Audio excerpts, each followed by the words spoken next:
Des millions de Canadiens, on le sait, sont en télétravail depuis le début de la pandémie et ils ont droit à certaines déductions fiscales. Mais quelles sont-elles? Alors, pour y voir plus clair, je reçois Sarah Faneuf. Elle est associée en fiscalité au cabinet Raymond Chabot Grant Thornton. Bonsoir, Madame Faneuf. Bonsoir. Commençons par le début. Quels sont les critères qui qualifient un employé de télétravailleur en termes fiscaux? Mais en fait, il faut savoir qu'il existe déjà des règles, qui existaient déjà avant 2020, là, des règles pour permettre à certains salariés qui travaillaient à domicile, parce qu'il y en avait déjà, de déduire certains montants. Donc, pour pouvoir le faire, il fallait rencontrer là, une de deux conditions. Donc, soit que notre travail constituait notre principal lieu, notre domicile, pardon, constituait notre principal lieu de travail. Donc, on y travaille à plus de 50 ou on travaille à la maison dans un endroit qui est uniquement réservé à notre travail et qui nous sert à rencontrer des clients sur une base régulière et continue. Donc, c'était les critères là, qui étaient en place. Et au-delà de ça, on doit obtenir de notre employeur un formulaire autant fédéral que Québec qui vient attester que notre employeur nous demande de travailler donc de la maison et d'assumer les dépenses qui en découlent. Donc, ce sont les règles standards qui s'appliquaient déjà avant, mais qui, cette année, vont fort probablement s'appliquer à de nombreux là, Canadiens qui n'y avaient pas nécessairement droit auparavant. Et est-ce qu'il y a des règles, Mme Faneuf, qui ont changé justement en raison de la COVID-19? Il y a eu certains assouplissements parce que la position de base là, du fédéral, c'est que quand on parle de lieu principal de travail, ce qui exigeait, c'est qu'on le regarde sur une année complète. Maintenant, ils ont assoupli un petit peu cette mesure-là pour venir tenir compte du fait que les personnes n'auront pas nécessairement travaillé toute l'année à domicile. Donc, dans la mesure où pour une période de temps, on aura travaillé à plus que 50 à notre maison, donc on sera présumé pour cette période-là rencontrer les critères et pouvoir déduire les dépenses pour cette période. Alors, si on travaille à la maison depuis la mi-mars en grande partie ou en totalité, quelle facture on doit commencer à mettre de côté en prévision justement de la prochaine déclaration?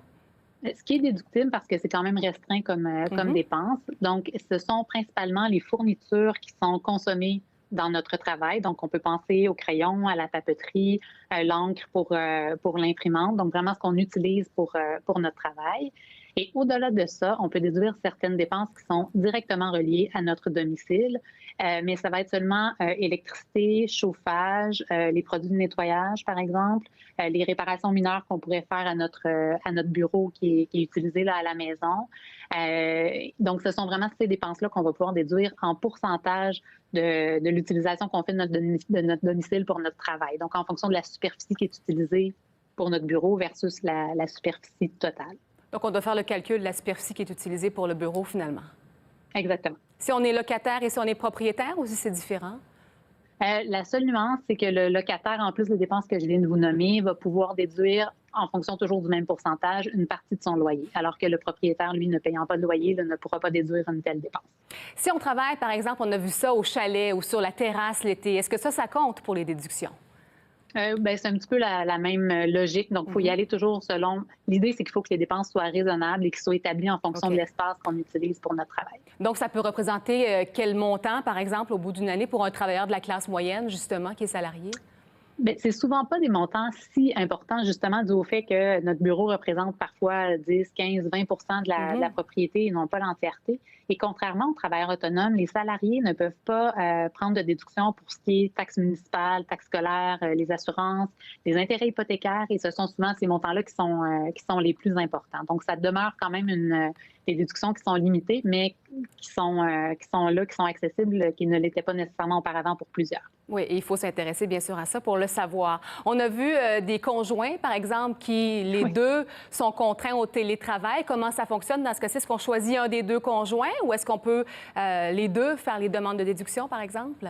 Bien, les deux peuvent prendre une déduction, mais toujours en fonction de leur propre situation. Donc, si chacun utilise une pièce de la maison, bien, chacun va pouvoir établir son pourcentage, déterminer quelles dépenses sont déductibles.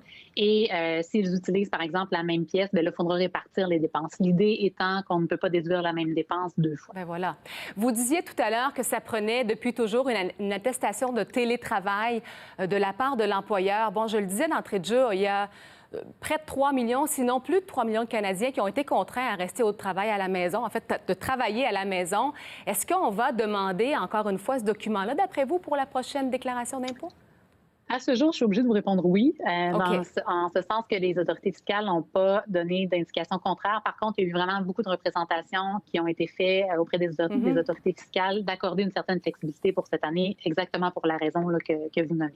Parce qu'en 2018, selon Statistique Canada, on disait que 175 000 Canadiens avaient bénéficié justement de déductions. Donc, ça pourrait être vraiment beaucoup plus important Beaucoup cette plus. année, non?